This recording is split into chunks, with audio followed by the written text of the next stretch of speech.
nosso projeto, especificamente sobre os Objetivos do Desenvolvimento Sustentável, sua interface com o Plano de Doenças e Agravos Não Transmissíveis. Doutora Letícia de Oliveira Cardoso, diretora do Departamento de Análise Epidemiológica e Vigilância de Doenças Não Transmissíveis, da ENTE, Secretaria de Vigilância em Saúde e Ambiente, Ministério da Saúde. Na continuação, já podemos também compor a mesa. Vamos ter nossa roda de conversa, onde nós temos Sâmia, que é representando a coordenação da Doenças e Agravos Não Transmissíveis, da Prefeitura de Palmas, Secretaria de Saúde. E vamos ter também uma roda onde eu vou fazer a mediação. Temos o Paulo, representando a Escola Técnica, que ele vai nos agraciar com sua fala no período da tarde, com a interface dessa roda, tá certo? Podemos, então, nos acomodar, por favor. Temos aqui alunos, profissionais de saúde, professores das universidades. Antes de eu passar a fala, eu vou quebrar o protocolo. E eu quero, mais uma vez, agradecer a toda a equipe de trabalho, professores das universidades aqui presentes, Universidade Federal do Maranhão, Universidade Federal do Amapá, Universidade Federal do Pará, onde as coordenações e tutoras, em nome da professora Maila do Maranhão, professora Sueli e professora Maria Tereza também do Maranhão, professora Naisa do Pará, da Federal do Pará, a professora Aneli e a professora Camila Barbosa da Federal do Amapá, onde tivemos 2 anos de trabalho intenso, onde, como eu já falei no início da apresentação, nós criamos todos os cadernos metodológicos, todos os cadernos didáticos onde nós trabalhamos. Temos à tarde a apresentação das experiências exitosas. Temos um conjunto de projetos com avaliação, de monitoramento de indicadores. E temos aqui também profissionais de saúde, a Secretaria do Estado nos representando.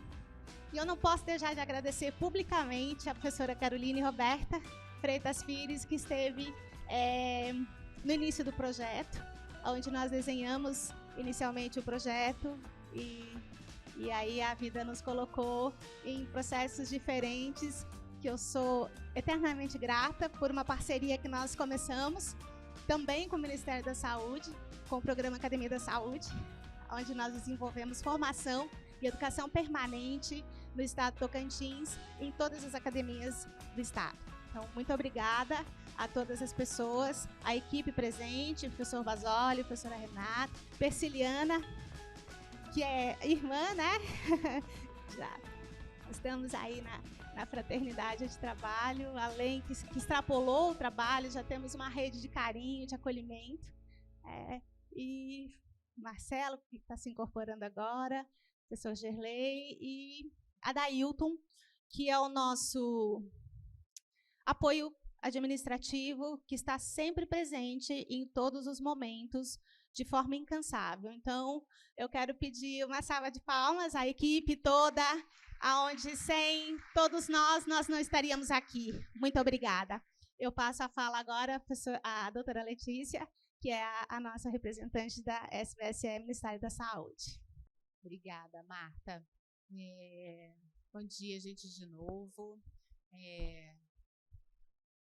Vou tentar não ser muito prolixa, nem muito detalhista na minha fala, tentar ser o mais didática possível.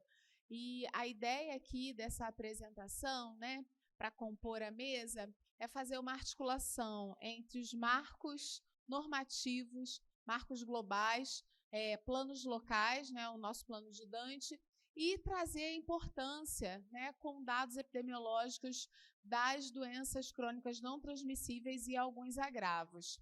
Além disso, a gente vai fazer depois uma apresentação de alguns materiais novos que a gente está lançando esse ano e convidar vocês a conhecer algumas das informações das plataformas que a gente está colocando aqui na apresentação. Então, a gente está nesse primeiro seminário.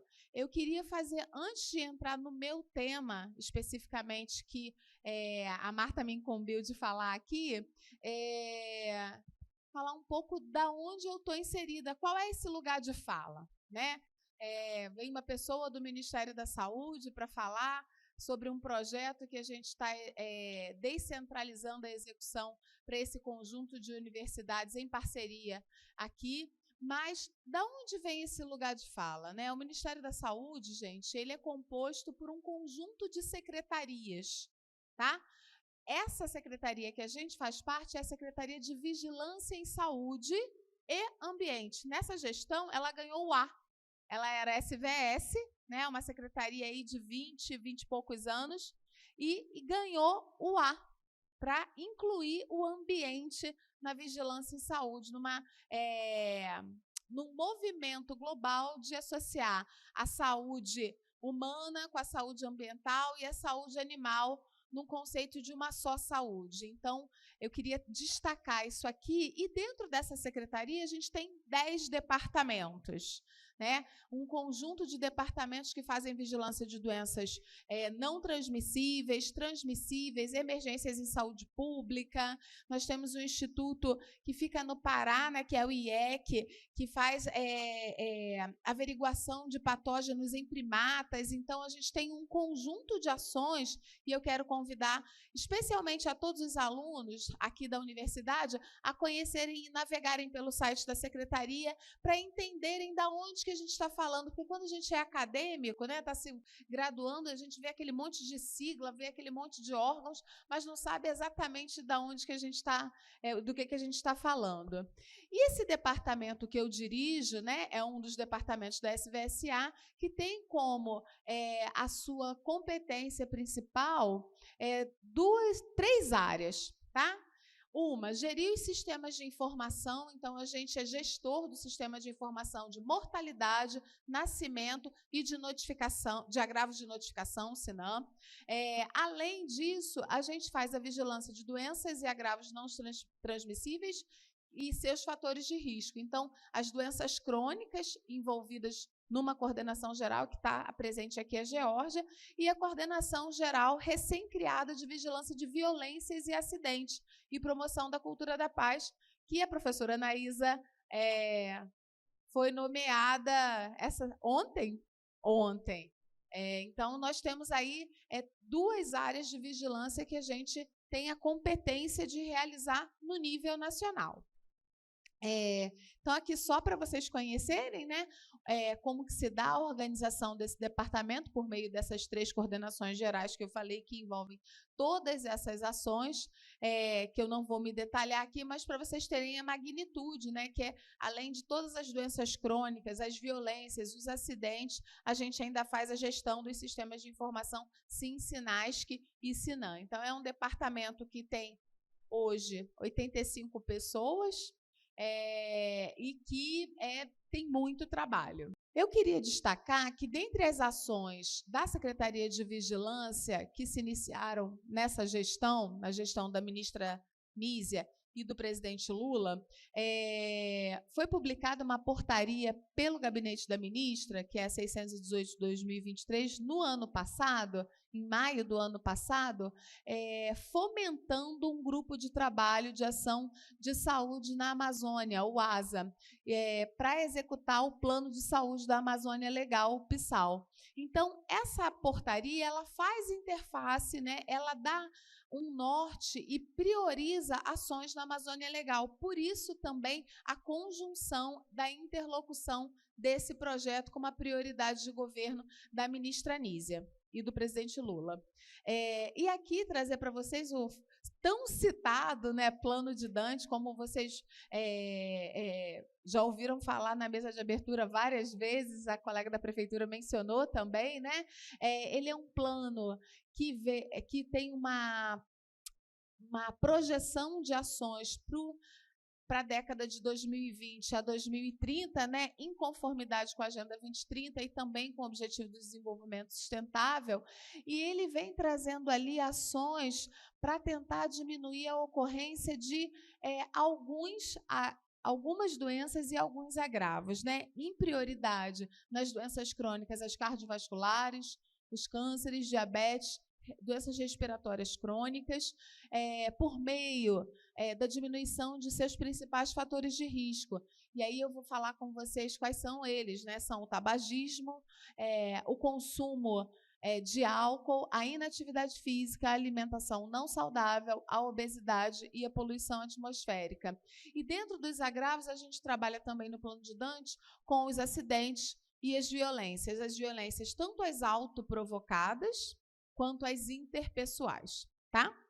Por que a gente escolheu esses agravos? Várias pessoas citaram também na mesa de abertura, porque as doenças crônicas e os agravos são a principal causa de morte na população brasileira. Esses são os dados do Sistema de Mortalidade de 2022 que estão fechados, né? Quando a gente olha para a população menor de 1 ano, a gente tem as causas perinatais como a principal causa de mortalidade. A mortalidade infantil ainda no Brasil, ela é majoritariamente causada pelas doenças, pelas causas perinatais, né, relacionadas ali ao parto, exatamente.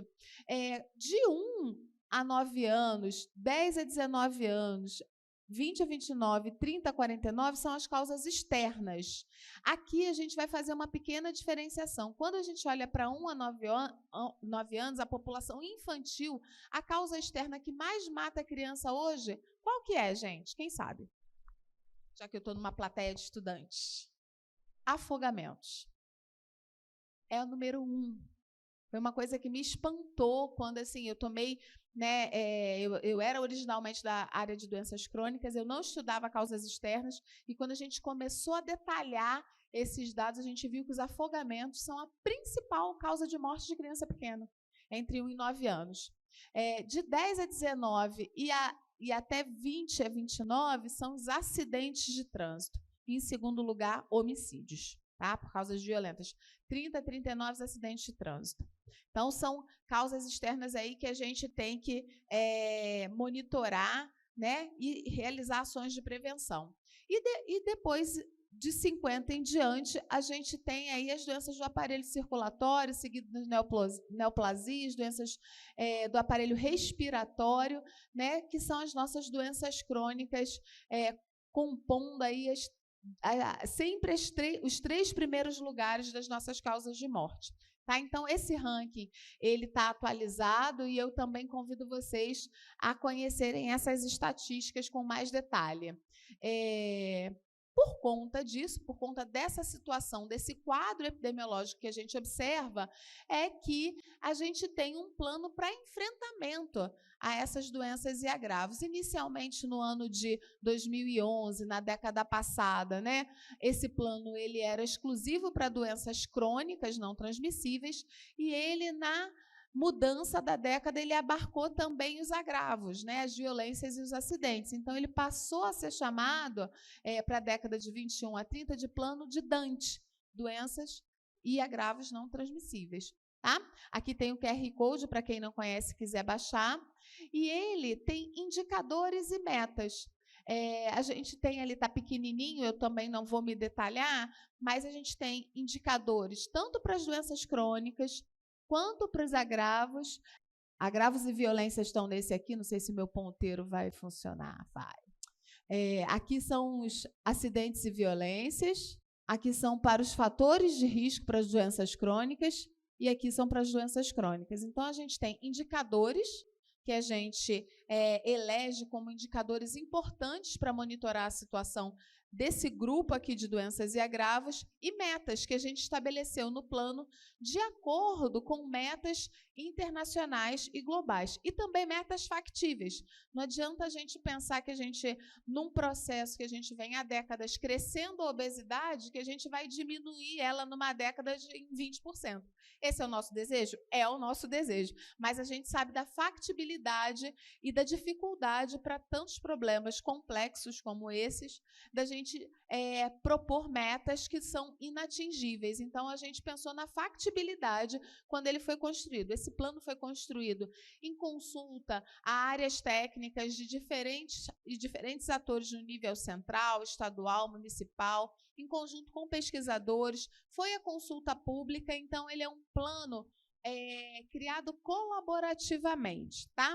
E muito audacioso também, né? Porque ele é composto de 226 ações em vários eixos e ele prevê de várias esferas de governo e outros atores da sociedade um envolvimento muito grande, senão a gente não consegue cumprir essas metas.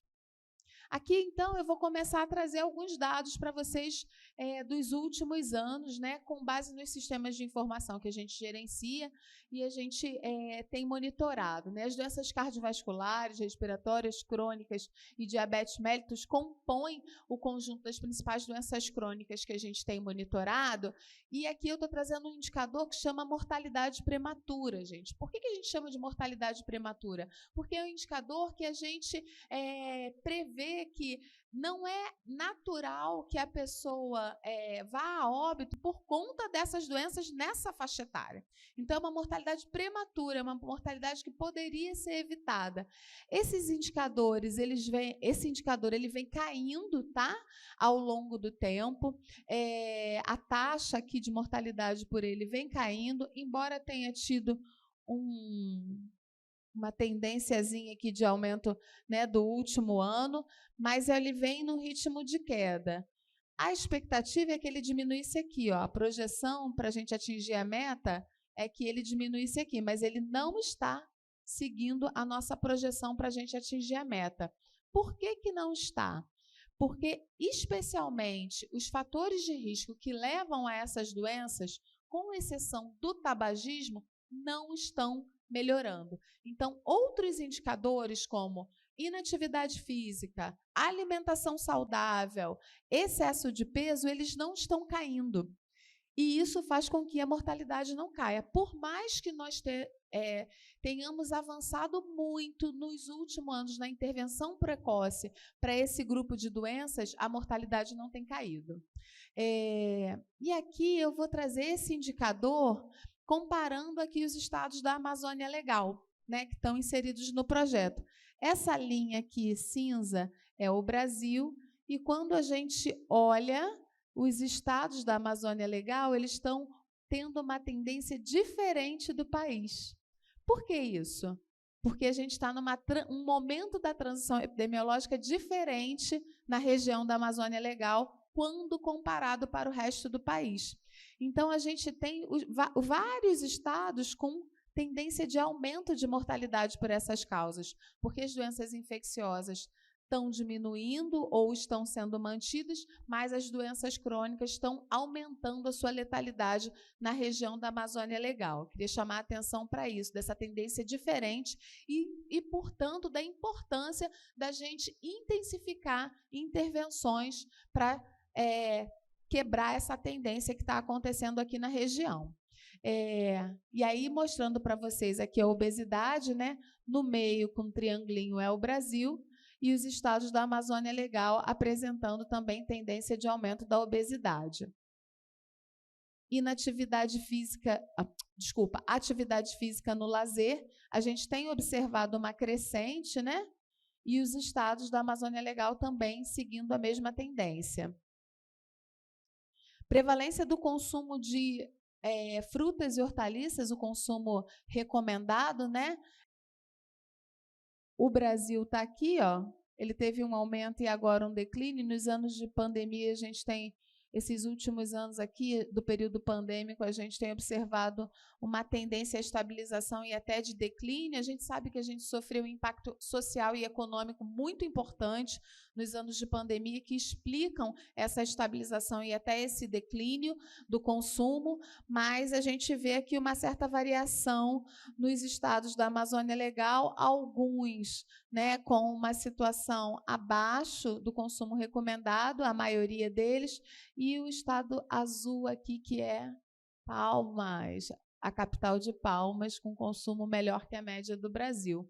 Esses dados, gente, eu não comentei, são dados do Vigitel, que é um inquérito nosso por telefone de vigilância de fatores de risco e proteção para as doenças crônicas. Ele acontece desde 2006, se vocês olharem aqui o gráfico, tá?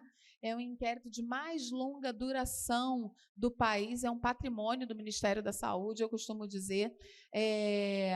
Ele era realizado até o ano de 2023 em capitais somente, com representatividade para a capital, e nós estamos modificando isso para representatividade por estado, capital e interior, no ano de 2024. Estamos com um processo licitatório para sair, se Deus quiser, nos próximos dias, né? Olhando aqui para a coordenadora, para que a gente contrate aí por mais 10 anos, mas o nosso objetivo é entregar um Vigitel repaginado para representatividade por estado e por raça-cor, que é uma demanda da nossa ministra também. O próximo, o consumo de alimentos ultraprocessados, a gente só começou a mapear com indicadores claros aqui a partir de 2018. Vocês lembram que o Guia Alimentar foi publicado em 2014, nós temos 10 anos de Guia Alimentar para a população brasileira esse ano, né? Eu sou nutricionista de formação, tá, gente? A minha graduação é em nutrição, mestrado e doutorado em saúde pública. Eu já, na saúde pública, a gente vai falando de um monte de tema, mas tenho um carinho especial pela nutrição e pelos indicadores de alimentação e toda a nutrição em saúde pública. Então, a partir daqui, a gente começou a monitorar. No país, a gente está com uma tendência estabilizada de consumo desses alimentos, mas olha aqui alguns estados, né, da Amazônia Legal com uma tendência muito crescente de consumo de ultraprocessados. Porto Velho...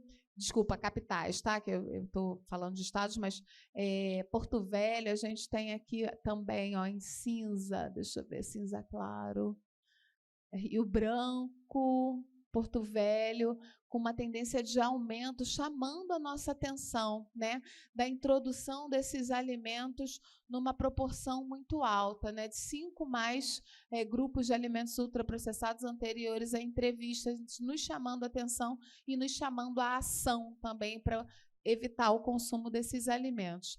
Aqui, bebidas adoçadas, a gente está falando de refrigerantes, tá? Ele teve uma tendência aqui de estabilização e ele tem queda até 2018 e ele veio numa tendência de estabilização de consumo aqui. Por que isso, né? O que tem acontecido com a indústria desses alimentos, né, das bebidas adoçadas? O consumo está se deslocando de refrigerantes para outras bebidas. Sucos artificiais, mates, isotônicos, todos adoçados numa publicidade de que eles não são tão nocivos à saúde, mas a gente sabe que eles são tão ou mais nocivos até pelo desconhecimento da população sobre eles, tá?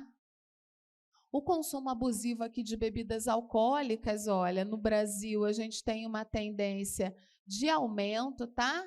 E os estados da Amazônia Legal, as capitais, também estão seguindo a tendência do país. A gente observa essa tendência de consumo abusivo aumentando, especialmente nos últimos anos. A gente tem estudado isso com mais detalhe pós-pandemia. Esse aumento ele é mais expressivo em mulheres, o que nos chama a atenção desse consumo abusivo, e a gente tem trabalhado aí em algumas ações, inclusive para dar uma mensagem mais clara para a população sobre o consumo de bebidas alcoólicas. Até alguns anos atrás existia um dissenso sobre o que é saudável de se consumir em termos de álcool. Se eu consumir uma dose de vinho, uma taça de vinho por dia, isso é saudável? Até trazendo a questão da dieta mediterrânea como uma dieta saudável, que incorpora o vinho no seu consumo cotidiano, mas eu quero alertar vocês que são futuros profissionais de saúde que as últimas revisões sistemáticas e meta-análise têm trazido o álcool como um importante fator de risco para doenças crônicas, obesidade, vários tipos de câncer, doenças hepáticas, e a gente está aqui para dizer que não existe consumo seguro de álcool pela população. Em nível populacional, a gente não pode dizer que existe um consumo seguro ou que existe um consumo saudável e, portanto, o consumo de álcool deve ser evitado pela população porque ele também faz mal à saúde.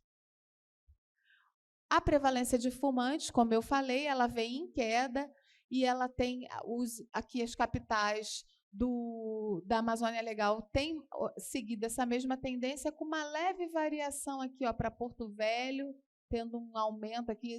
Toda vez que tem os aumentos abruptos assim numa tendência, a gente tem que ficar prestando atenção nesse dado, né? Porque pode ser uma flutuação por conta de outras questões que não o aumento da prevalência mesmo, mas nos chama atenção aqui, esse Porto Velho e também essa capital aqui em azul, que é Palmas, se não me engano, tá?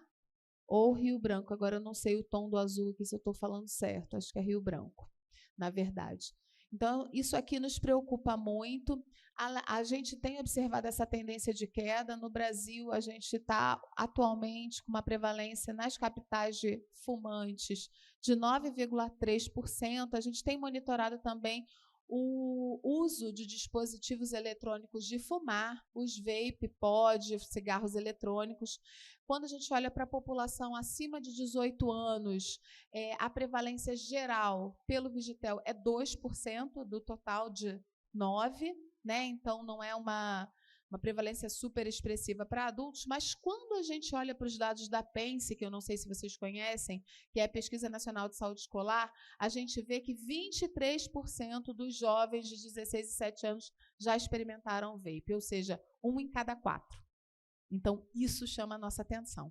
E é um dispositivo, né, que vem aí mascarado de um sabor melhor, de um cheiro melhor, mas com uma quantidade de nicotina muitas vezes maior, com um potencial viciante muitas vezes maior e que causa diversos problemas. E não é a longo prazo como cigarro comum, não, tá?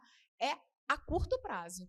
Existe uma síndrome que chama EVALI, que foi designada pelo CDC e agora incorporada aí na classificação internacional de doenças, está na CID-11 já, que vai ser implementada no Brasil nos próximos anos, que relaciona intimamente o uso desses dispositivos eletrônicos de fumar e danos severos ao aparelho pulmonar e circulatório do indivíduo. Então, a gente tem que evitar, e nós tivemos uma vitória essa semana que passou na Anvisa, né?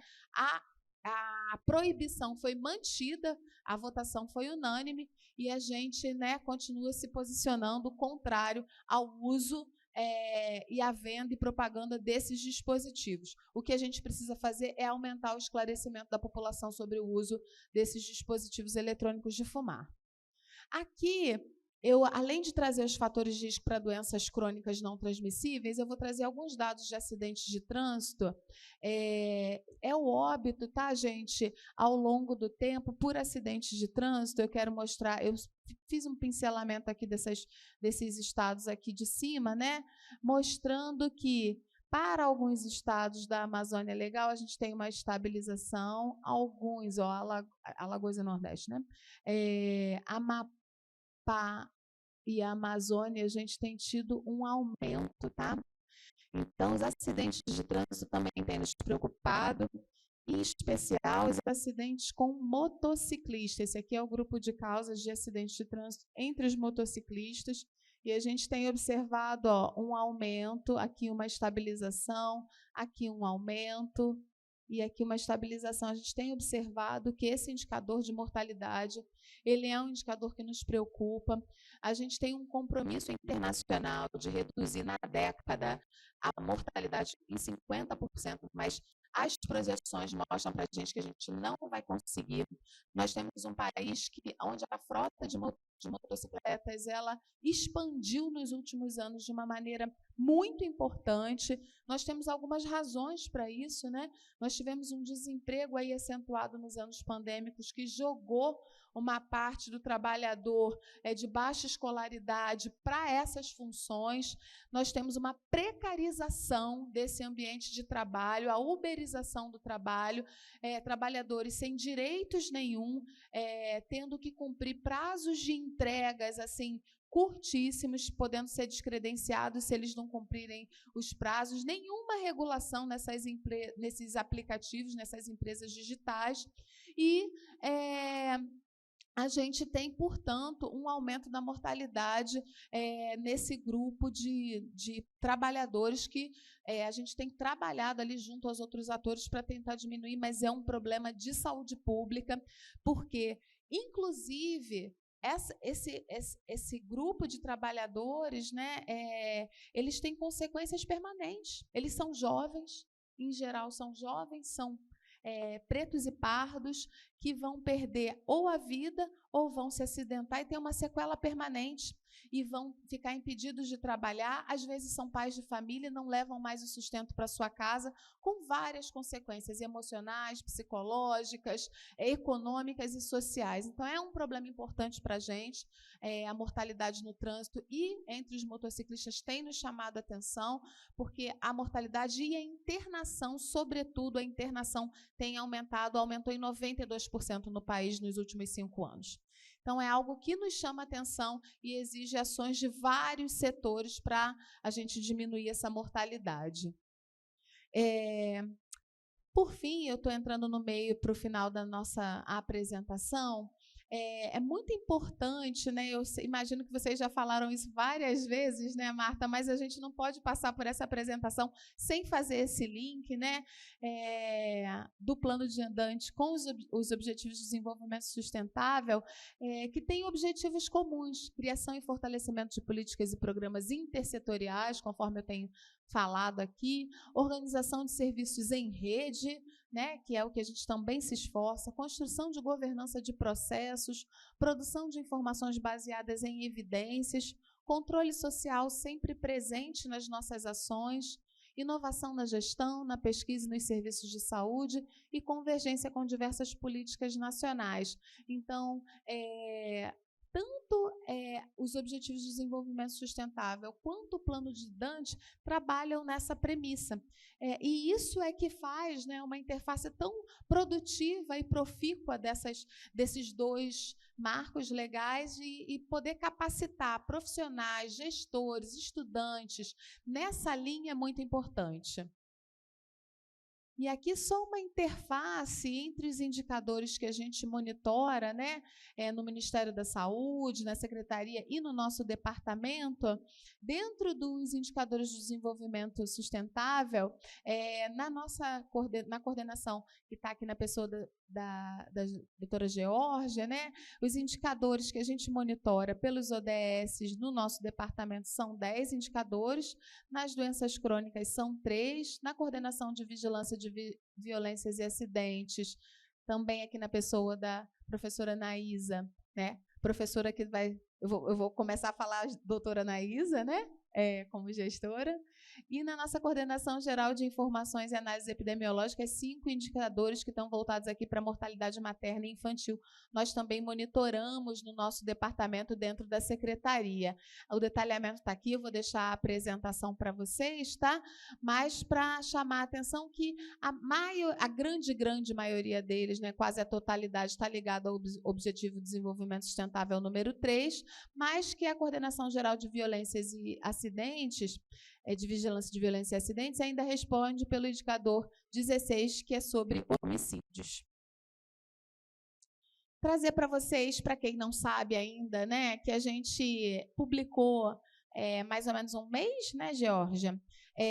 O caderno de indicadores do Plano de Dante, né, que é a próxima etapa para a gente conseguir popularizar esses indicadores também em nível nacional, nos municípios, nos estados e municípios, onde eles foram discutidos, debatidos, né? A gente fez uma revisão, ainda está com alguns errinhos de diagramação, tá, gente? A gente subiu para o site, sempre passa alguma coisa, né? A gente está revisando, mas a nossa expectativa é difundir o uso desse caderno de indicadores para os outros entes, né, estados e municípios, e aperfeiçoar a produção, análise e disseminação das informações pertinentes ao enfrentamento das DANTs no Brasil. É nossa intenção também que a gente faça um conjunto de oficinas regionais para trabalhar esses indicadores e outras questões relacionadas ao plano de DANT por região. Provavelmente as regiões também que a gente vai iniciar são a norte e nordeste do país, porque são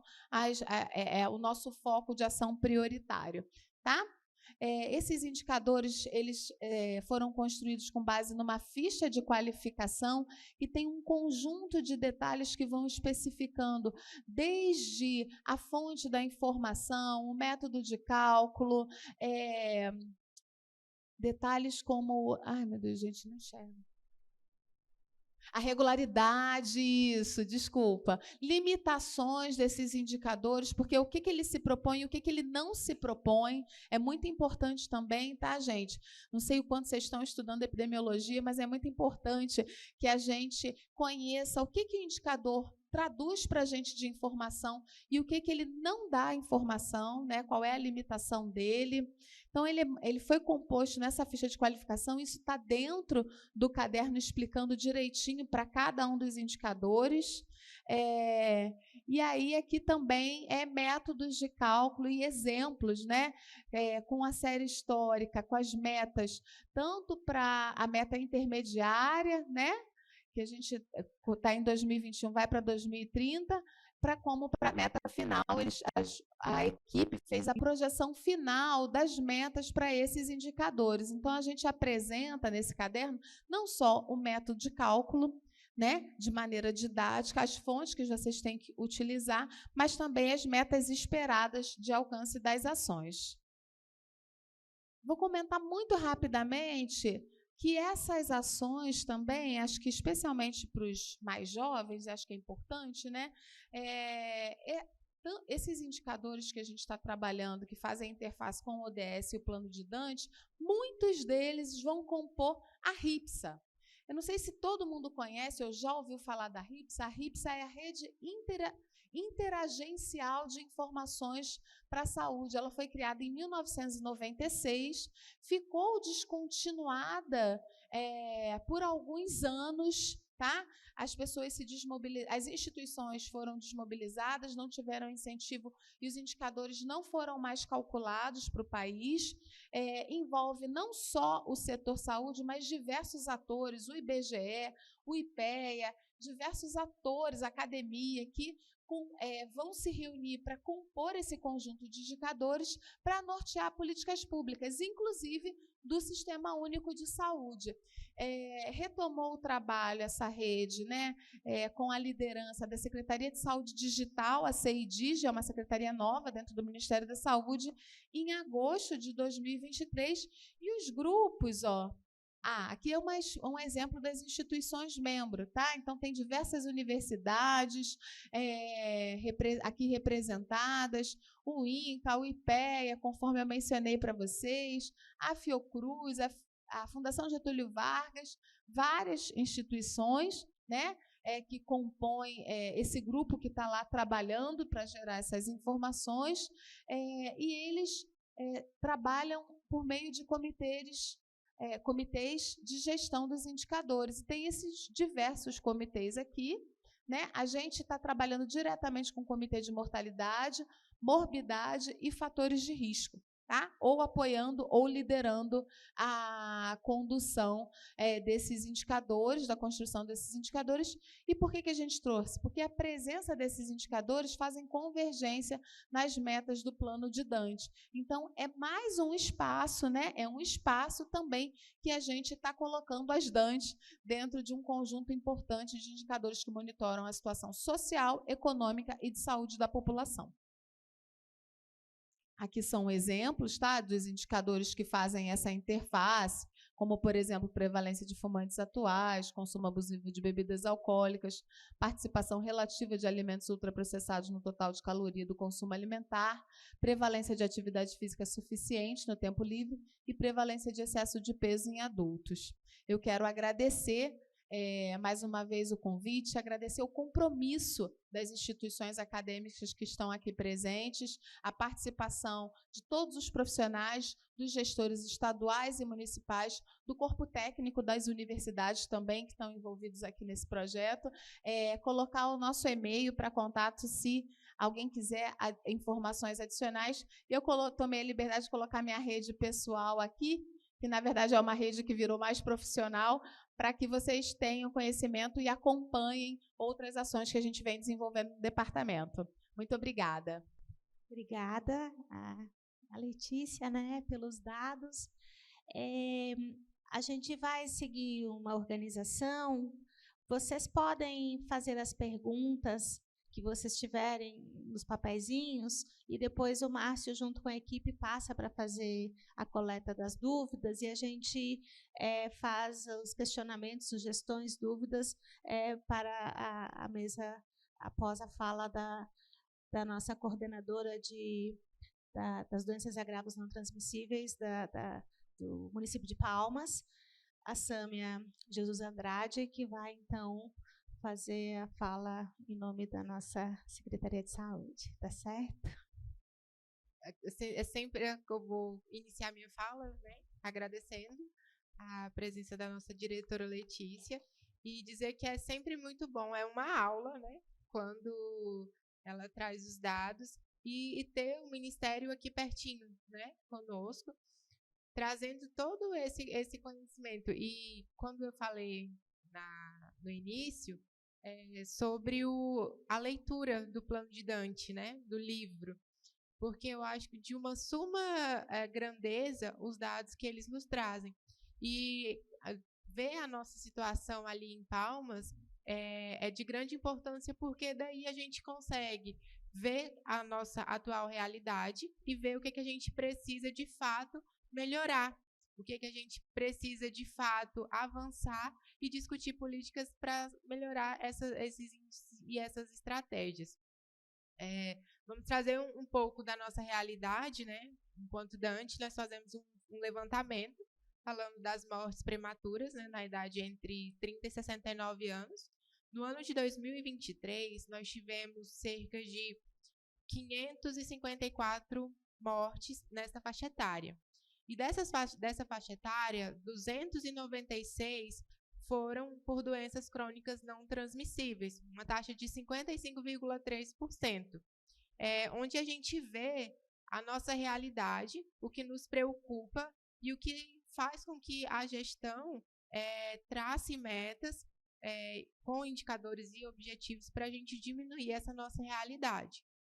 Falar também sobre o tabagismo, trazer a título maior de informação, nós, enquanto gestão, a gente oferece à população os grupos, né, os GATs, que são os nossos grupos de apoio terapêutico ao tabagismo, informar que ele é um dos avanços, né, então a gente percebe o quanto teve um declínio, mas a gente está numa eminência com a questão dos vapers, de que esse dado que a gente conseguiu diminuir, ele possa aumentar, mas falando diante de vocês, que são jovens, o quanto isso é importante vocês terem essa informação de o quanto é prejudicial à saúde, porque vocês são os nossos futuros, e hoje a maior prevalência de uso são pelas pessoas jovens, por achar que é somente ali uma essência e não ter grandes agravos. Realmente tem muito. E antigamente, a gente via o cigarro, ele era mais exposto. A gente passou por uma queda e hoje a gente tem esse risco eminente de subir com essa nova tecnologia dos vapers, né? Então, para que a gente possa não avançar nisso, a gente faz esse apelo, né, ao público mais jovem, para que não desenvolva esse uso e, consequentemente, vocês saibam do quão prejudicial será a saúde de vocês. E estamos aqui, né, abertos a mais questionamentos e perguntas. A Secretaria está sempre à disposição, né, de toda a nossa população, para qualquer informação, qualquer dúvida.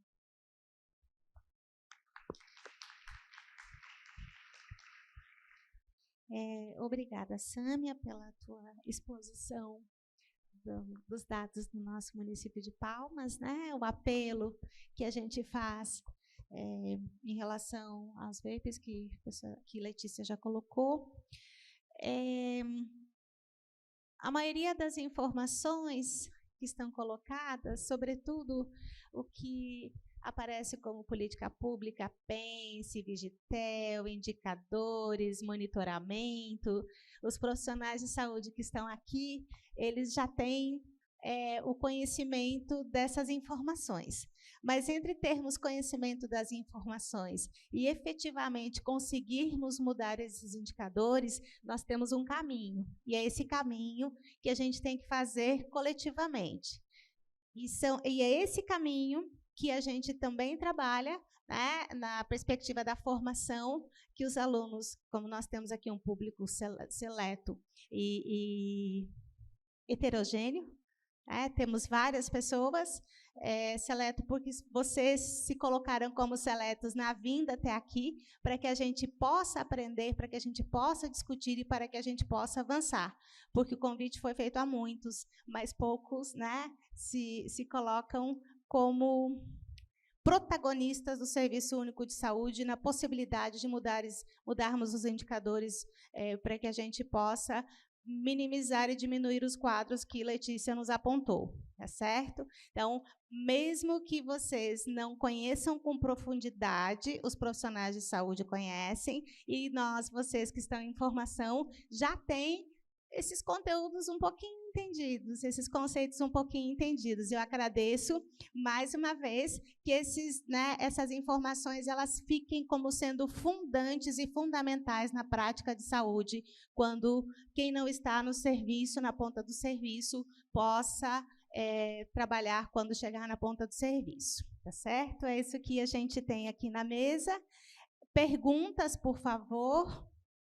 Bloco de perguntas.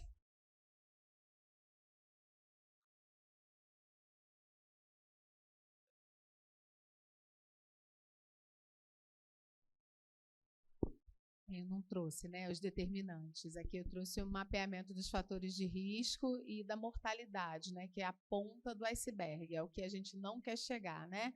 Se a gente trabalha na vigilância e a gente trabalha com a vigilância de fatores de risco, aí eu vou fazer um recorte para doenças crônicas, né? Mas não só, a gente está imbricado, como o colega que vai apresentar a experiência exitosa comentou mais cedo, num sistema complexo. Eu não coloquei esse slide aqui, mas todo esse conjunto de doenças crônicas e os agravos que a gente tem enfrentado, não só aqui no Brasil, mas no mundo inteiro, eles têm uma determinação múltipla, social, econômica, cultural e agora ambiental, né? Que produzem tanto situações emergentes em saúde pública, como problemas crônicos, mas que vão se mantendo por meio de uma estrutura que a gente chama de uma estrutura social. E aí eu vou falar um pouco das doenças crônicas. Por que eu vou voltar para as doenças crônicas?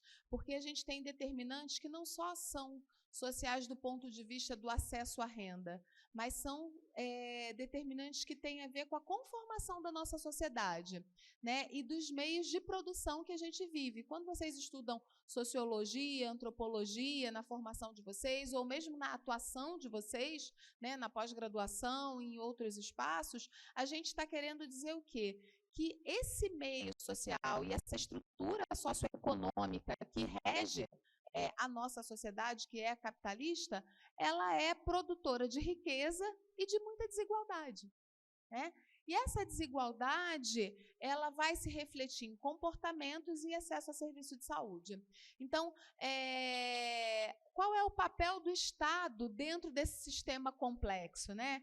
Qual é o papel do Estado, tanto no nível federal, estadual, municipal? Qual que é o papel do Estado para regular esses ambientes, melhorar as condições? É imprimir políticas públicas nos seus diferentes níveis para que esses determinantes sejam minimizados. Então, a gente tem que sempre pensar, quando a gente está falando de uma política, por exemplo, quando o presidente Lula lança a política do PAC, de aceleração do crescimento, que tem ali uma linha específica para aumentar mobilidade urbana por meio dos sistemas de transporte coletivo, eu estou falando de diminuir poluição, diminuir acidentes, melhorar o deslocamento da cidade, aumentar o tempo para a prática de atividade física. Então, quando eu falo de políticas de segurança pública, eu estou falando de deixar os espaços mais seguros, eu estou falando de prevenir a ocorrência de situações que gerem transtornos mentais.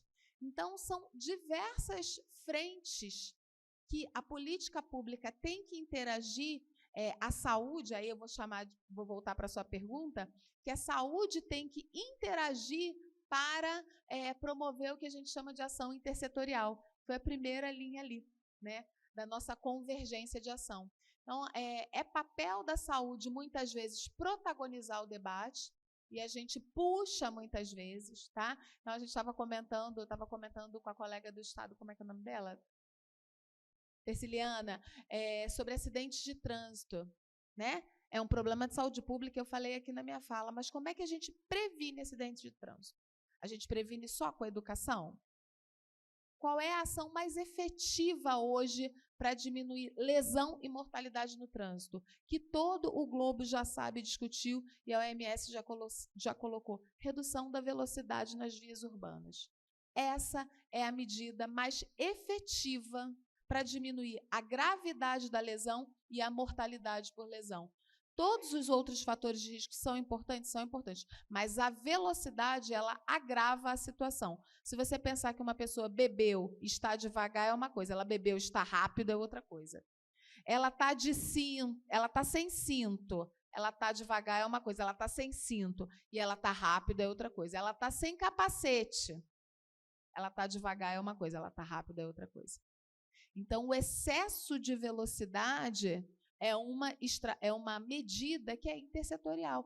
Eu estou indo a audiências públicas para falar com deputados que a gente tem que criar uma lei nacional, porque se a gente deixar um guia nacional para reduzir a velocidade no trânsito. Então, é nosso papel, e o nosso departamento tem feito isso, buscado articulações intersetoriais, tanto no Executivo, Ministério dos Transportes, Mobilidade Urbana, Ministério do Desenvolvimento Social, por exemplo, para a promoção da alimentação saudável. Eu não sei se vocês acompanharam aí o decreto que regulamentou a nova Cesta Básica Nacional, que foi publicada pelo Ministério do Desenvolvimento Social. O que é esse decreto?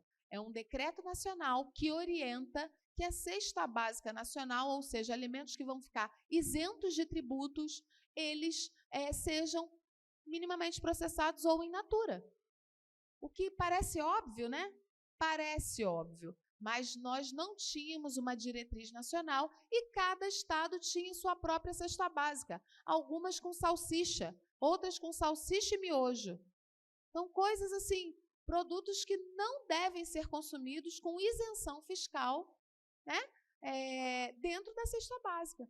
Então, a gente trabalhou muito junto do Ministério do Desenvolvimento Social, fornecendo dados, atuando no advocacy, tá, para que esse decreto fosse publicado pelo presidente Lula, mas a gente sabe que tem forças contrárias, né, gente? Então, o nosso ato, quando a gente fala na saúde que a gente trabalha intersetorialmente, a gente também trabalha no advocacy e enfrentando grandes atores do sistema capitalista, que são a indústria do tabaco, a indústria do álcool, a indústria dos alimentos ultraprocessados. É nosso papel fazer a articulação, muitas vezes liderar uma articulação, puxar uma articulação e fazer essa ação política de proteção da saúde da população.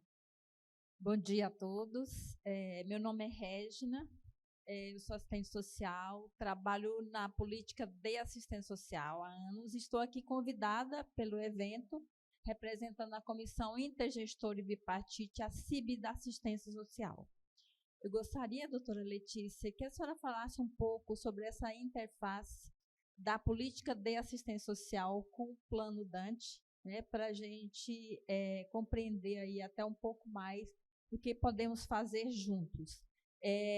Também sou técnica da gestão do Cadastro Único e Bolsa Família, e já temos essa interface de saúde e educação da coordenação intersetorial, que a gente já tem ações planejadas conjuntas para esse público do Cadastro Único e Bolsa Família. Mas eu gostaria de saber um pouco mais, até para me localizar nesse espaço onde estou, né, para a gente entender essa interface da política de assistência social com o plano, né, do Ministério da Saúde com o Ministério do Desenvolvimento Social, para que a gente possa concretizar isso nas ações que temos na Secretaria do Trabalho e Desenvolvimento Social. Obrigada. Eu vou dar uma resposta mais ampla de nível nacional, né, nessa interação que a gente tem feito em nível nacional com o Ministério do Desenvolvimento Social, mas depois vou convidar a nossa coordenadora Geórgia para completar a minha resposta, que ela tem uma experiência local muito interessante também, então eu acho que ela pode trazer para uma realidade mais próxima, né, para a sua pergunta. Ela perguntou, Geórgia, sobre a interação da política de assistência social com o plano de Dante, né? Então, acho que pensando no nível do território, acho que você consegue dar uma resposta mais adequada para ela, com a expectativa dela.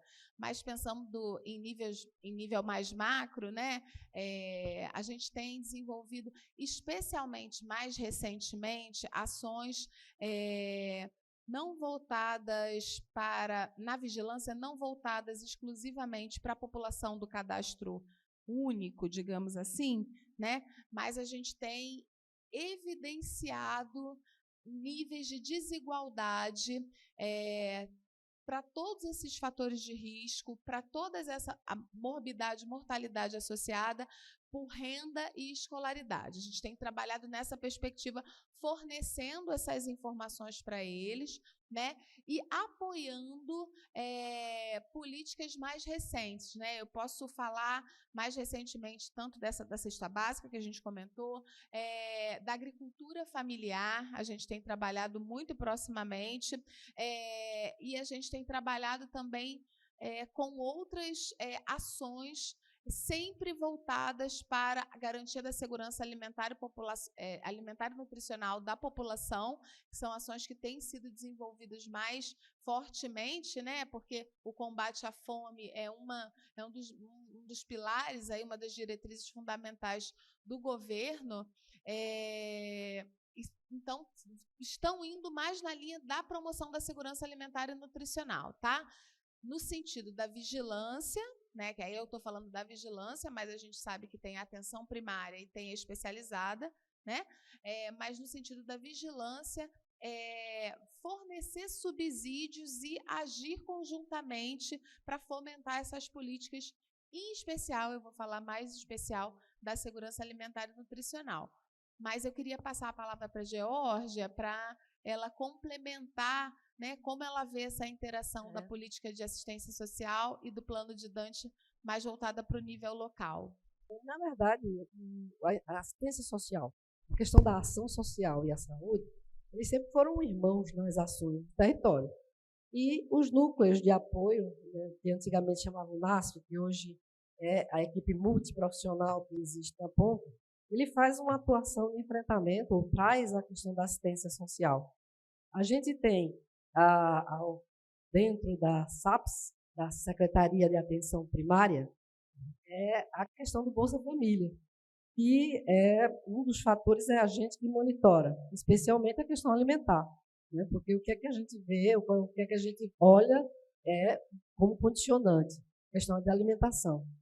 Mas, para além disso, quando a gente imagina uma ação de promoção, prevenção, vigilância e atenção, o plano traz, a gente vê que todas as ações e todos os programas ligados ao desenvolvimento social ou assistência social, elas são transversais.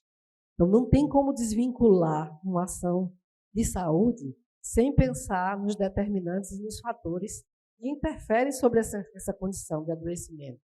Então, a gente não tem uma ação específica. Eu acho que todas as ações de saúde, ela vai trazer a questão da assistência, né? Então, seja no modelo o CAD único, que tem problemas, que a gente sabe que não somos nós que cadastramos, né? Então, a questão da inclusão no sistema de proteção, né? Que o Bolsa Família é uma descentralização de receita para quem está numa condição de total falta de acesso, né? Ao mínimo para sobreviver. Então, é a alimentação e é o básico do mínimo. E aí vem a questão das escolas, com apoio também, né? E aí a gente trabalha bem a questão da alimentação nas escolas e tentando melhorar a qualidade dessa alimentação. E aí nós estamos com a pesquisa de escola agora acontecendo, tá? Estamos em processo de coleta, e ela vai revelar muito sobre essa condição da alimentação, né? E como é que fica a alimentação, não só na escola pública, mas também na escola privada. E do entorno dessa escola, o que é comercializado. Mas o papel da assistência, e que, na verdade, eu penso mais como desenvolvimento social mesmo, ele traz isso de pensar ações que podem favorecer esses fatores de risco para crônicas, né? Ampliar os fatores de proteção, né? Então, desde a agricultura familiar, como a questão do agrotóxico, né? O plano traz a poluição atmosférica como um dos fatores para doenças crônicas, né? As doenças respiratórias estão lá no ranking. E, normalmente, a gente não pensa que... A gente pensa a doença respiratória como a poluição sendo um dos fatores, mas a poluição tem milhões de outras implicações, porque ela não só é atmosférica. A gente tem muito mais poluição. A gente tem poluição visual, a gente tem outros tipos de poluição, e interfere no nosso estado de adoecimento.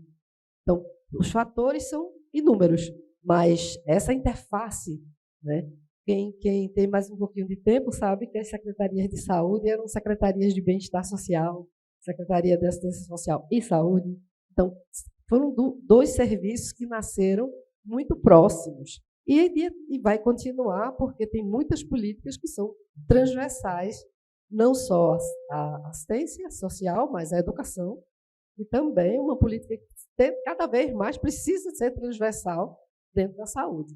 Quando a gente pensa em saúde pública, não dá para pensar sem educação permanente, sem educação popular, né? Então, aí vem surgindo aí forte saúde única, mas vem também com o que nós já fazemos, que é a vigilância popular. Então, existe uma vigilância popular em saúde, quando a comunidade ele passa a tomar conta da sua casa por causa da dengue, quando ele pensa em como se proteger com o escorpião, quando ele pensa que quando ele organiza o espaço dele de vida, como ele organiza o território, como ele organiza o lixo, como ele descarta. Então, tudo isso é pensando numa vigilância que vai refletir sobre o que nós fazemos.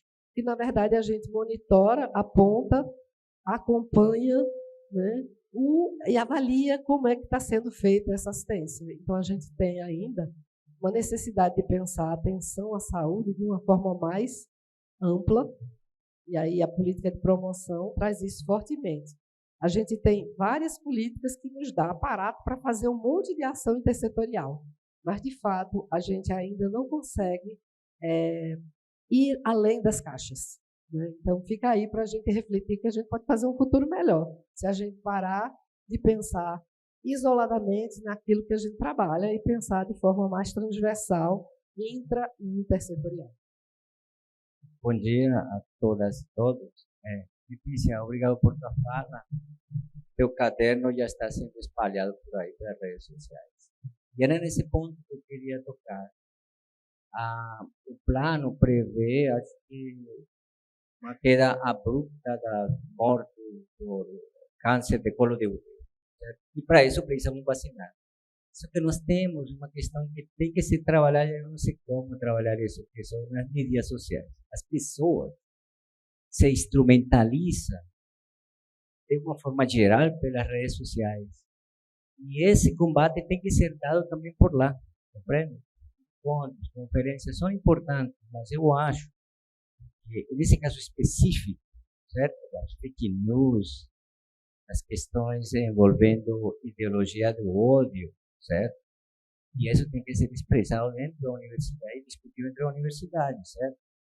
Não sei se vocês têm uma equipe também pensando essas questões, de que forma que se combate, mas o combate tem que ser bem forte, tá certo? Não é só reativo, porque eu acho que o que está acontecendo, estamos reagindo, é fake news, depois a questão é por aí, eu acho que você entendeu a ideia.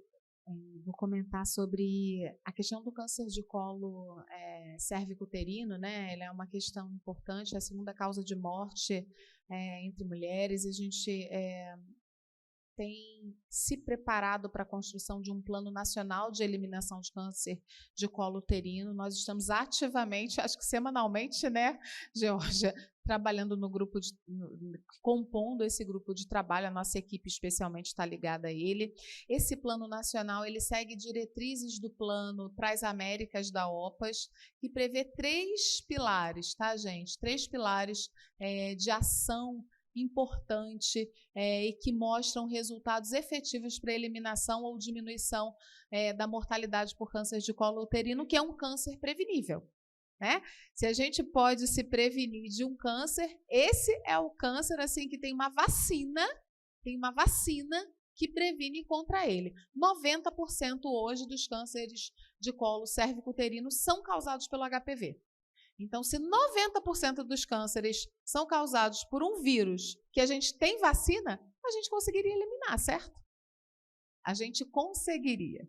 But nós precisamos de 3 frentes de ações. Uma, ampliar a cobertura de mulheres em idade jovens, né, em jovens, para até 90%. Esse é o primeiro pilar. O segundo pilar é ter o diagnóstico oportuno em até 90%. E o terceiro é o tratamento oportuno em até 70% dos casos.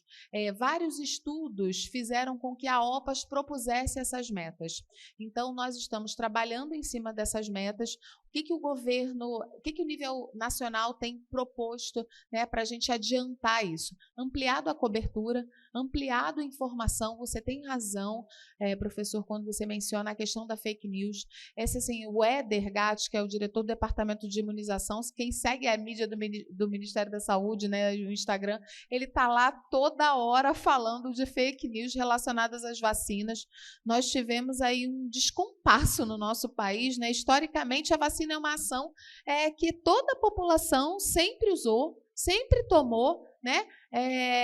Quando todo mundo aqui da minha geração que era criança ia vacinar, ninguém tinha medo de vacinar, né? A gente tem um histórico, para quem não conhece, o histórico da vacinação no nosso país, ele é muito bem sucedido. Né? Foram inúmeras ações para tornar essas vacinas disponíveis para toda a população. E a gente ter uma vacina que protege contra o câncer, e eu não estou falando só o câncer de colo de útero, né? Outros tipos de cânceres também meninos são preveníveis com o uso dessa vacina. Então, também está relacionado a câncer de pênis, câncer de garganta. Então, é importante que a gente alerte a população sobre esse benefício, né? O benefício de vacinar para meninas e meninos. Tá? Então, não é só uma questão de meninas, meninas e meninos. Então, a gente tem ampliado a informação sobre isso, mas a gente conta com os profissionais de saúde também, e conta com os outros entes, estados e municípios. A gente também precisa capilarizar essa informação na rede. Né? Que a vacina ela não faz mal, ela protege. A vacina é segura e ela protege. Então, a vacinação a gente precisa ampliar, sim. A gente, do ano passado para esse ano, a gente já aumentou a cobertura de vacinação contra o HPV e várias outras, né? Várias outras a gente ampliou a cobertura vacinal do ano passado para esse, nesse resgate aí, com uma estratégia chamada multivacinação, né? E microplanejamento dentro de todos os territórios, aí, o território nacional.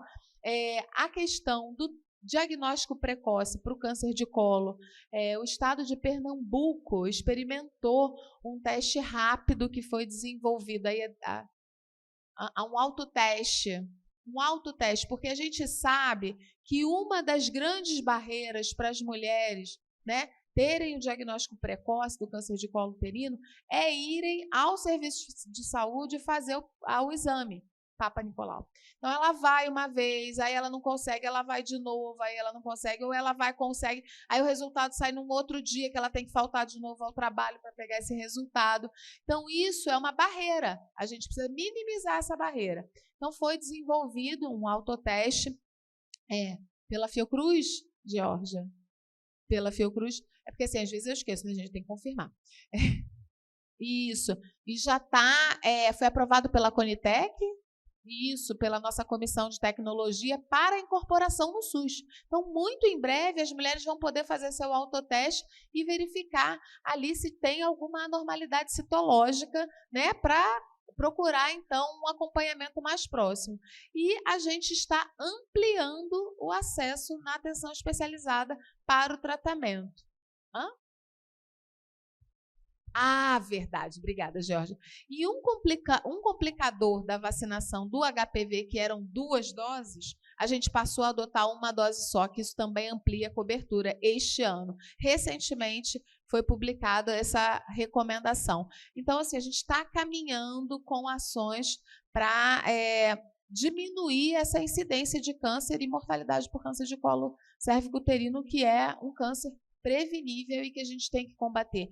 Não só as notícias falsas que giram em torno desta vacina em específico, mas todos nós, profissionais de saúde, temos a obrigação de falar da segurança de todas as vacinas para a população. A gente tem, né, falado que essa vacina é uma vacina de prevenção do câncer, né? O vírus, ele é o maior causador. Então, é uma vacina que vai prevenir o câncer. Quantos cânceres a gente gostaria de ter uma vacina, gente? Então, a gente tem a faca e o queijo na mão para eliminar essa doença. Bom dia a todos e todas e todos. Meu nome é Larissa. A minha pergunta vai direcionada para a doutora Letícia, que é em relação à redução de velocidade, né, no trânsito, que é um tema que muito me interessa, é muito preocupante, os dados estão sendo alarmantes com questão a isso. Só que eu queria saber uma questão seguinte, porque é um trabalho de equipe, né? Precisa de equipe, precisa de setor privado, setor público, precisa a sociedade estar engajada nessa questão.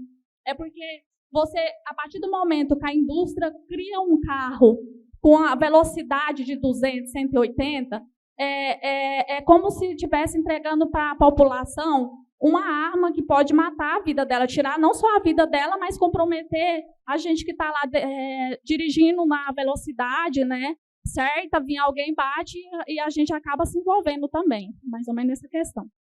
Vou fazer um comentário sobre essa questão da velocidade, né, que como vários outros pontos aqui, fatores de risco e agravos, a gente precisa de um conjunto de atores, como você mencionou, trabalhando em prol de um objetivo, né? É claro que as forças são antagônicas muitas vezes, né? Alguns atores vão dirigir suas ações para prevenção, outros ou não vão dirigir nenhuma ação, né? Vão fazer com que esse problema continue acontecendo. Eu quero trazer aqui, porque às vezes, gente, parece que todos os problemas das doenças crônicas e agravos, eles são insolúveis, intangíveis, a gente está lutando com diversas forças, a gente não vai conseguir, porque o sistema não deixa, o sistema capitalista, os atores isso, aquilo. Eu quero trazer um resgate histórico do tabagismo, tá? Nem sempre a gente teve essa proporção de tabagistas na nossa população de 10%. A gente já teve, nas gerações pregressas, pessoas fumando em qualquer lugar, médicos incentivando as pessoas a fumarem. A gente já teve presença do cigarro disseminada entre grandes atores, atrizes do cinema, né, como um ato glamuroso, sofisticado, distanciado de problemas de saúde, e sim como um hábito, né, que eu até fui corrigida semana passada quando eu falei hábito. Letícia, não é hábito de fumar, é a dependência do cigarro. Então, você tem que parar de falar hábito de fumar. Eu, sim, senhora. E a especialista me corrigiu e eu agora não falo mais hábito. Então, o tabagismo, né, e essa dependência da nicotina, ela Primeiro foi mostrado que, de fato, ela faz mal à saúde. A ciência entrou com seu papel. E depois a articulação governamental com diversos atores para entrar. Isso demorou anos. 20 anos, né? Eu hoje postei uma notícia da Prefeitura do Rio, eu não sei se vocês estão acompanhando esse debate, a Prefeitura do Rio colocou dentro das suas opções de cardápio na merenda escolar, na alimentação escolar, opções veganas e vegetarianas. O que eu achei assim, um avanço, né? Uma coisa, nossa, que bom que a gente tem essa possibilidade do aluno que não quer, né, tomou a decisão de ser vegetariano, de ter uma opção de cardápio sem a carne. Carne bovina ou a carne que seja. E tiveram ataques, né, contra esse tipo de ação da Prefeitura. E hoje a Prefeitura do Rio, no seu Instagram, publicou lá o Guia Alimentar para a população brasileira, falando pirâmide é coisa do passado, nós temos uma nova classificação de alimentos. E essa política do Guia Alimentar, ela tem 10 anos que está publicada. Então, né, agora a política está ganhando corpo no território, está movimentando a agenda de discussão, está movimentando os atores locais, muito embora já se tivesse as diretrizes, mas ela está movimentando um outro programa, que é o Programa de Alimentação Escolar, no nível local, para a sua completude de fato. Então, assim, as coisas demoram ao mesmo tempo, e o que eu acho que a gente não pode perder de vista é que todas as ações são importantes. Não pensem, né, nós que às vezes parece que estamos isolados no nosso local de trabalho, na nossa unidade de saúde, na nossa gerência, e o que eu estou fazendo não está fazendo diferença. Está fazendo diferença. Toda vez que eu venho e falo sobre esse tema, eu acho que faz diferença. Toda vez que eu vou numa audiência pública e falo sobre o tema, eu acho que faz diferença. Então, o que a gente tem que fazer aqui, no meu caso, como executivo no nível nacional, é fomentar essa discussão e articular politicamente para que ela avance, né, independente dos outros interesses dos outros atores. A minha missão é proteger a saúde da população. Então, é lutar, né, e estar presente. O lutar que eu falo é estar presente em todos os espaços, quantas vezes forem necessários, e fazer toda a articulação política para que leis como essa avancem. Então, assim, eu vejo dessa maneira. Só fazendo uma complementação ainda da pergunta anterior, né? E já também quero acrescentar, né, nessa atual, falar sobre a vacinação. E, assim, aqui em Palmas, a doutora Letícia traz os nossos dados, né, amplamente, e eu trago mais a questão aqui da nossa realidade. Por diversas vezes, a gente pode ver, né, as nossas campanhas de vacinação. Então, assim, a gestão tem se empenhado bastante na questão da oferta, mas nem sempre a população vem. E aí é algo que a gente até finalizou aqui o questionamento. Como é que pode, gente? A gente sabe que a vacina é algo que veio para somar, para prevenir, para curar e para cuidar da população, e a gente, às vezes, ainda tem a resistência por parte dos pais em levar, de ter medo. Então, vamos ampliar esse conhecimento para os nossos familiares, vizinhos, e levar esse dado que a vacina cura e a vacina é vida, né? Falando também, a gente já tem o plano de entrar em conjunto com a CEMUF, né, para fazer esse alinhamento e programar mais campanhas voltadas também para a questão agora do HPV, que veio somente uma dose. Então, a gente vai ampliar as ações que foquem, né, nesse público, né, entrando em contato com as escolas também, porque é onde a gente consegue chegar num público mais fácil, né, onde eles estão mais ali presentes, e a gente já tem essa programação de atuar também, porque o plano de Dante, como a doutora falou, ele não é somente da saúde.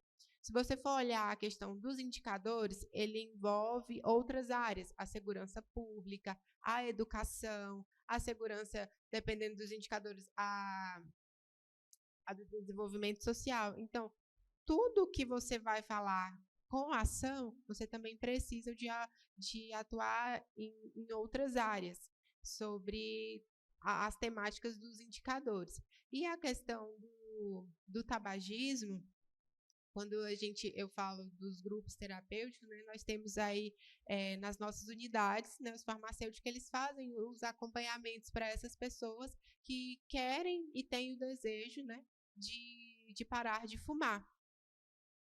E a nossa oferta é passar essa informação para vocês. Quanto mais a população ela é maior orientada, maior é a adesão da nossa comunidade nas nossas ações. Bom dia, eu tenho uma pergunta para a Letícia. Eu sou o Márcio, estudante do curso de nutrição aqui do UFT.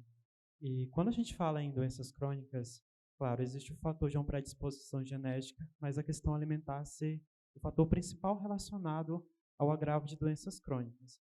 Mas como falar em alimentação saudável e acessibilidade em um país com milhares de brasileiros em vulnerabilidade alimentar e, em questão de acessibilidade, quando comparado a alimentos ultraprocessados ou minimamente processados ou in natura, o fator dos ultraprocessados serem mais acessíveis economicamente? Isso é um ponto de pauta também que a gente tem trabalhado bastante, né, no departamento. A gente reconhece isso que você está mencionando. A alimentação saudável, segundo os últimos estudos, a partir de 2024, isso foi antecipado pela pandemia, tá? Eu não sei se vocês conhecem o professor Rafael Claro, que tem publicado artigos nessa linha, e o professor Eliseu Verli Júnior, da UERJ, né, que tem publicado também artigos nessa linha de projeção de custo da alimentação. Então, para todos os acadêmicos aí da nutrição, eu recomendo essa literatura, tá? Até o ano de 2020, existiam, né, dados que mostravam que os alimentos ultraprocessados, o grupo era mais caro do que os alimentos in natura, e de 2020 em seguida a gente tem uma inversão dessa tendência. Então, os alimentos in natura estando mais caros do que o alimento ultraprocessado, culminando num período de privação socioeconômica, né, que a gente enfrentou na pandemia, e a gente viu aquelas cenas horríveis, né, de manchete de jornal, das pessoas esperando restos de comida em supermercado. Infelizmente, a gente observou e o aumento da insegurança alimentar nos últimos anos de maneira gritante, mostrados por pesquisas da Rede Pensan e outros estudos que foram feitos aí, às vezes até por organizações internacionais no nosso país. O que a gente, no governo federal, tem fomentado sim, ações que diminuam o custo da alimentação saudável. A cesta básica é uma dessas grandes ações que a gente tem promovido, mas não só. Tá? A gente aumentou, por exemplo, o repasse de recursos para a alimentação escolar, no Programa Nacional de Alimentação Escolar, porque muitos escolares, né, muitos no Brasil afora, eu não vou me ater aqui à proporção para não cometer um equívoco, mas a gente sabe que o acesso à alimentação saudável se dá na escola, ou a alimentação como um todo, uma parte importante se dá na escola, e a gente precisa não só garantir a segurança alimentar e nutricional dentro da escola, mas também promover a alimentação saudável, né? Isso faz parte da Política Nacional de Alimentação Escolar. Outras medidas que a gente tem tomado, né? E aí é isso, né? A gente tem cooperado, por exemplo, na discussão da reforma tributária. Eu não sei se vocês acompanharam esse debate no Congresso Nacional. O presidente Lula trouxe a publicação, né, a consolidação da reforma tributária no país, que tem injustiças tributárias e que tem um conjunto múltiplo de tributos que dificultam também o crescimento econômico e social do país. Essa era uma das principais ações que ele gostaria que fosse realizada, e a gente conseguiu aprovar uma reforma tributária, e nesta oportunidade a gente incluiu a discussão do imposto seletivo. O que é o imposto seletivo? É um imposto que vai sobretaxar produtos nocivos à saúde e ao meio ambiente. E quando a gente fala de produtos nocivos à saúde, a gente tem um entendimento de que nós temos produtos relacionados ao tabagismo, ao consumo de bebida alcoólica, né, ao álcool, e também de alimentos ultraprocessados. Então, existe uma expectativa de que esses alimentos possam ter uma alíquota diferenciada de tributo para que eles não sejam tão acessíveis. E, ao mesmo tempo, a gente vai fomentar a isenção de tributos nos alimentos saudáveis por meio da cesta básica. São políticas que estão casadas. Isso vai sair, gente, se não sair hoje essa lei complementar, porque a gente está acompanhando muito de perto, né? A gente trabalhou muito próximo ao Ministério da Fazenda para incentivar e orientar quais são esses alimentos e esses produtos de uma maneira geral, mas essa lei complementar ela deve sair muito em breve, nos próximos dias, tá? Acompanhem aí, né, as publicações do Ministério da Fazenda, que é ele o responsável, e a gente, né, tecnicamente contribuiu para essa discussão. Mas é uma decisão de governo, né? Deixar os alimentos acessíveis para a população.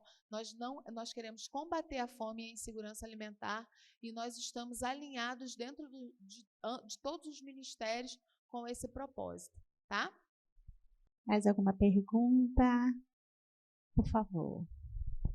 Bom dia, eu sou Liedson, sou estudante de enfermagem aqui da UFT. Atualmente eu estou na coordenação geral do centro acadêmico e também estou na articulação nacional da executiva dos estudantes de enfermagem. Eu peço licença aos que estão aqui presentes, porque minha pergunta ela vai um nível um pouco mais internacional.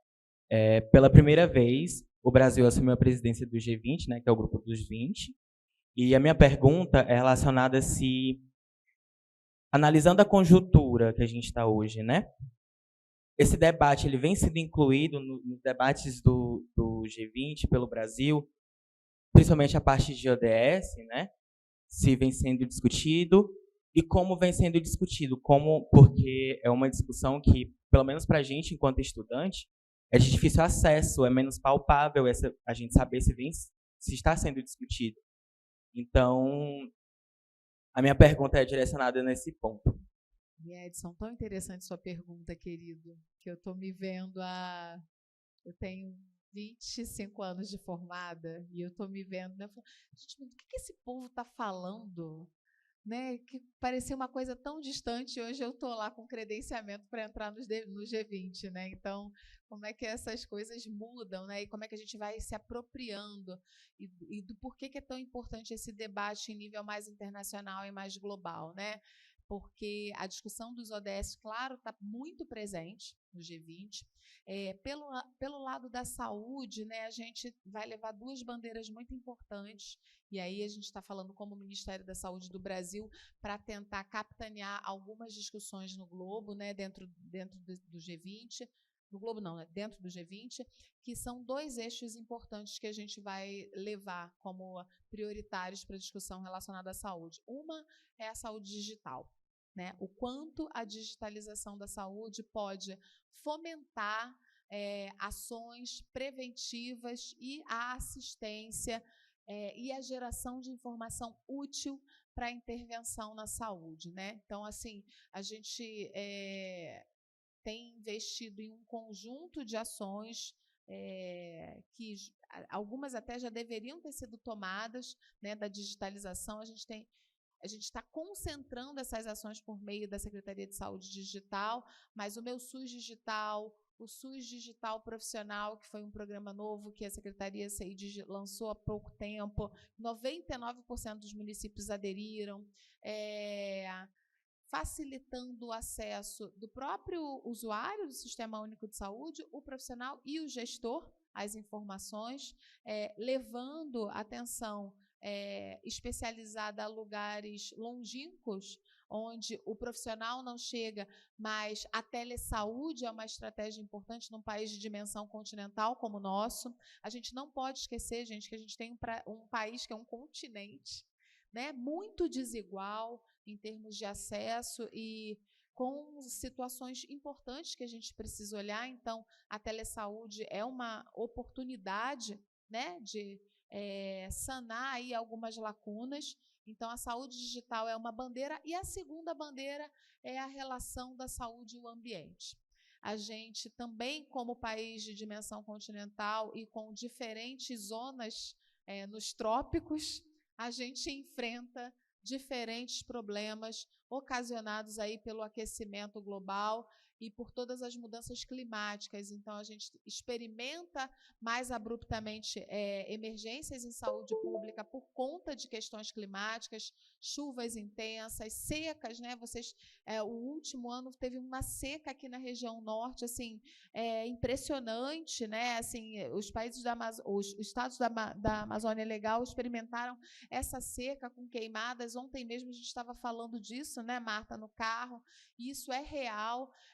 Então, o tema da inter-relação da saúde e o ambiente, da transição energética, que é um debate aí quente, né, para que a saúde interage com o ambiente, e a discussão econômica, né, da produção econômica, é um debate quente, e o Brasil vai capitanear, com certeza. Assim, essas são os dois grandes temas que o Ministério da Saúde vai levar para debater com esses outros países, né? E é muito importante essa discussão, não só porque ela reverbera internacionalmente com os países irmãos aqui da América Latina, mas também internamente, porque elas vão acabar, como os próprios Objetivos de Desenvolvimento Sustentável, reverberando em políticas mais locais no território, que fazem mais sentido com a nossa realidade. Bom dia, me chamo Virgínia, eu sou psicóloga, atuo na saúde da criança do estado do Tocantins e na coordenação das causas externas no município de Palmas. Eu tenho 3 perguntas, mas bem básicas. Se existe uma perspectiva de revisão da política de redução de mortalidade, né, por violências e acidentes, que ela é de 2001. A outra é se há uma perspectiva de resgate da Rede Viva Paz, né, que era uma parceria com a OPAS, se eu não me engano, ou eu acho que era com a OPAS. E a terceira é se o SINAM, se a gente vai, né, se ele vai ser implementado, se existe a perspectiva de implementar ele dentro do ESUS, ou de mudar ele, né, porque ele é bem ultrapassado, vamos dizer assim. Era isso, obrigada. Eu vou iniciar a resposta e vou pedir para a Naísa, se ela quiser me complementar, tá, Naísa? Vou começar pelo final, sobre o ESUS-SINAM. O ESUS-SINAM, né, ele compõe um programa que a gente está chamando de ESUS Linha da Vida, né? A nossa ideia com essa transformação digital, e esse é um dos projetos que está lá dentro da CEIDIG, né, é que a gente tenha uma e-declaração de nascido vivo, todos os agravos de notificação dentro do SINAM, ESUS-SINAM, e a e-declaração de óbito. Por que isso, gente? A gente precisa modernizar, em especial, os sistemas de informação de nascimento e óbito do país. Eles são muito importantes. Eu não sei se vocês sabem, hoje o Brasil é considerado nível 4, numa escala de 5, que é a melhor em nível de sistema de informação de estatística vital. Nós temos sistemas robustos, com dados que melhoraram a qualidade nas últimas décadas de maneira muito impressionante, graças ao trabalho das vigilâncias, tá? De todo esse país, de toda a capacitação que os diferentes níveis, as diferentes esferas do SUS fizeram para que esse dado fosse melhorado ao longo das últimas décadas. E a gente percebe a necessidade da gente tornar essa informação mais disponível, mais oportuna. O ESUS-SINAM, ele vai substituir todo um conjunto de sistemas de notificação, que hoje a gente tem quase que para cada agravo um penduricalho, né? Eu fui aprender isso ao longo desse meu último ano de gestão, né? Meu ano de gestão só tem um, mas assim eu percebi como cada um surgiu uma emergência nova, cria um sistema novo, né? Vocês que estão aí na prática sabem disso muito melhor que eu. Então, a ideia é juntar tudo. A gente está numa discussão com o CONAS, que trouxe uma proposta para a gente na última Câmara Técnica. Não foi na Câmara Técnica, foi no GTVS, então foi CONAS e CONASEMS, que trouxeram uma proposta para a gente amadurecer a aceleração dessa migração de todas as doenças para o SUS-Sinam. Porque a gente estava fazendo de um jeito, já modificando as fichas, e aí tem a ver com a sua primeira pergunta, né? Modificando as fichas, melhorando o sistema de vigilância de cada uma dessas doenças, mas o CONAS e o CONASEMS trouxeram uma proposta para a gente, da gente acelerar isso. Quem conseguiu já atualizar, entra logo, quem não conseguiu, entra e atualiza depois. Essa foi uma proposta do CONAS e CONASEMS para a gente, que a gente está avaliando e a gente vai responder em breve. Então, isso está em caminho, tá? A tendência é que a previsão para o próximo ano, que essa migração de fato aconteça, tudo para o SUS-Sinam dentro desse programa, SUS Linha da Vida, que vai pegar do nascimento ao óbito, tudo informatizado. Esse é um caminho que não tem mais volta. Assim, pode demorar tempos, mas a gente tem que informatizar e modernizar e interoperar essas informações. Sobre a atualização da Política Nacional de Redução de Mortalidade por Violências e Acidentes, eu vou deixar a Anaísa comentar com mais detalhes. Não é uma ação imediata, mas eu acho que isso está no horizonte, sim. Eu vou deixá-la comentar com mais detalhes. Bom dia a todos. Obrigada, Letícia, pela palavra. A Letícia já respondeu, né, as questões. Em relação à política de mortalidade, a gente teve agora uma avaliação feita pelo Cláudio da Fiocruz, da política. E aí a gente vai pegar esse estudo que foi feito, avaliar, fazer uma avaliação interna e já propor, né, comitês específicos para poder ter a atualização da política. Está no nosso horizonte, sim. Tá? Em relação à ficha de notificação também, é algo que a gente pretende fazer para muito em breve, o mais breve possível, um compromisso de gestão que eu assumi, um compromisso que eu assumi com a Letícia, inclusive, e com a equipe, da gente fazer essa revisão da ficha de notificação do Viva-Sinam, porque ela também a última atualização dela é de 2015, e a gente também está fazendo essa atualização, claro, considerando todos os aspectos, porque não é só notificar, é notificar e ter a implementação da rede de cuidado, né, a pessoa vítima de violência. A gente sabe que é um dos agravos que ele requer muito mais atenção, né, não muito mais, porque ele requer uma atenção especial. Obrigada, Naísa. Acertei o nome. Eu vou pedir licença, então, agradecer a doutora Letícia Cardoso, a nossa diretora do Departamento de Agravos Não Transmissíveis, do Ministério da Saúde e de Doenças Epidemiológicas, a Sâmia, também, que está aqui, Sâmia Jesus, representando o nosso município, onde nos trouxe algumas ações, né, que o município vem representando. Agradeço as perguntas colocadas,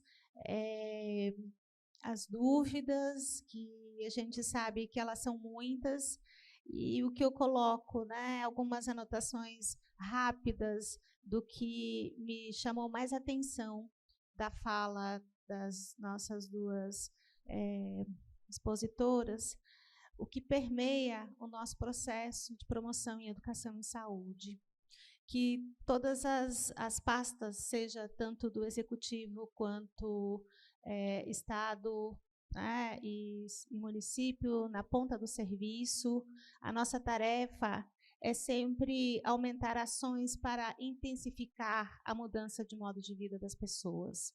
E mudando o modo de vida, possibilitando sensibilizar para as pessoas para que elas mudem, né, as suas práticas, porque a mudança ela se dá a partir de cada um, mas a tarefa de sensibilizar a necessidade de que existe uma possibilidade de uma mudança de vida para que a gente diminua, né, o enfrentamento das doenças colocadas e a gente possa melhorar os dados e melhorar a qualidade de vida das pessoas, é uma ação diária, contínua, persistente e que ela deve estar permeando todo o nosso fazer enquanto promotores de saúde, na promoção da saúde e na prevenção de doenças. Tá? E para fazermos isso, a gente necessariamente tem que trabalhar de forma interdisciplinar. Como foi colocado, nós temos vários setores, várias secretarias, várias ações, vários objetivos dos desenvolvimentos sustentáveis, 17, nós temos 169 metas, nós temos o plano de Dante, onde nós temos vários indicadores, aí, várias possibilidades de necessidade de mudança, e isso só se faz resgatando a minha fala inicial, com uma rede de pessoas comprometidas e envolvidas para que a gente consiga ter um mundo um pouco mais justo, equânime e sustentável. É difícil? Um pouquinho, porque, como falou, né, Letícia, nós temos o advento do capital, onde a gente acha que está sozinho, mas não estamos sozinhos. É a rede colaborativa que faz com que a gente avance. E essa rede nós estamos aqui construindo, e vocês, daqui a pouco, têm outras redes, têm outras pessoas, e a gente vai conseguir fazer um trabalho de formiguinha para que a gente altere ou modifique essa situação. Tá? Então, repetindo, ações para intensificar as mudanças, para sensibilizar as pessoas, e, claro, tem que ter uma gestão, que isso nós comprometida, né? Nós temos aqui uma gestão comprometida com a possibilidade da mudança dos seus indicadores. Quero terminar agradecendo a Geórgia por estar aqui conosco, que é uma das responsáveis para o avanço do projeto, onde ela fez uma avaliação muito potente, né, e nos trouxe novos dados e novas possibilidades de avanço na interiorização dos objetivos do desenvolvimento sustentável, Plano de Dante, como já sinalizou Letícia, agora expandindo um pouquinho para outra região do país. E conto com todos vocês. Contamos todos juntos para que a gente tenha um mundo um pouquinho mais justo e igualitário, e viva o SUS, Serviço Único de Saúde. Muito obrigada a todos e todas.